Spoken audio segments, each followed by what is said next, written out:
Question number 16।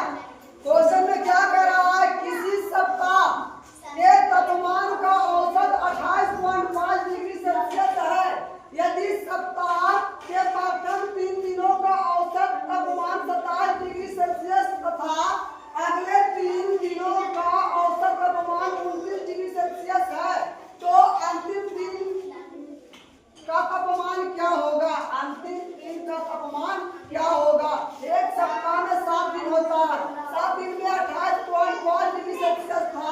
उसके बाद कह रहा है कि अगले पहले 3 दिनों प्रथम 3 दिनों का तापमान इतना था और उसके बाद 3 दिनों का तापमान इतना था, तो अंतिम दिन का तापमान क्या कैसे निकलेगा?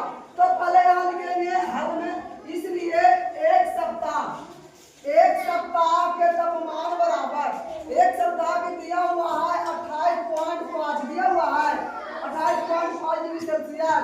उसके बाद निकालेंगे, इसलिए पहले 3 दिन, हम पहले 3 दिनों में चलते हैं, तो पहले 3 दिनों का योग यानी कि 3 गुने कितना दे रहा है? 27 नहीं दे रहा है, तो 3 दिन का 3 दिन मार दिए और उसके बाद गुने में क्या कर दिए? 27 डिग्री सेल्सियस मार दिए। अब गुना करते तो कितना आएगा? 81 डिग्री सेल्सियस हो जाएगा। उसके बाद क्या रहा है, अगले 3 दिन, अगले 3 दिनों का औसत बराबर 3 गुने कितना दे रहा? अगले 3 दिन का 29 डिग्री सेल्सियस दे रहा, तो 29 डिग्री सेल्सियस हो जाएगा, तो 29 दिया 87 हो जाएगा। उसके बाद क्या कह रहा है कि पहले 3 दिनों का तापमान प्लस अगले 3 दिनों का तापमान, जो पहले 3 दिन का था और अगले 3 दिन का था, वो दोनों को हम योग बना देंगे। क्या करेंगे? योग। तो पहले 3 दिन का तापमान 81 आया और प्लस के प्लस आ गया और अगले 3 दिनों का तापमान 87 आया और दोनों को जोड़ कितना आया?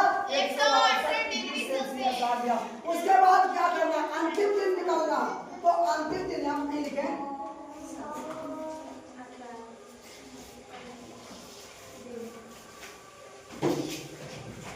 तापमान, अंतिम दिन का तापमान, तो पूरे सप्ताह के तापमान का योग माइनस 6 दिनों का तापमान का योग, यानी कि इसका कितना आया? 199.5 डिग्री सेल्सियस आया। ऐसा कितना आया? 6 दिनों का 168 डिग्री सेल्सियस आया। और इसमें से इसमें घटा दो, प्लस माइनस माइनस होता है, तो घटा दें कितना आएगा?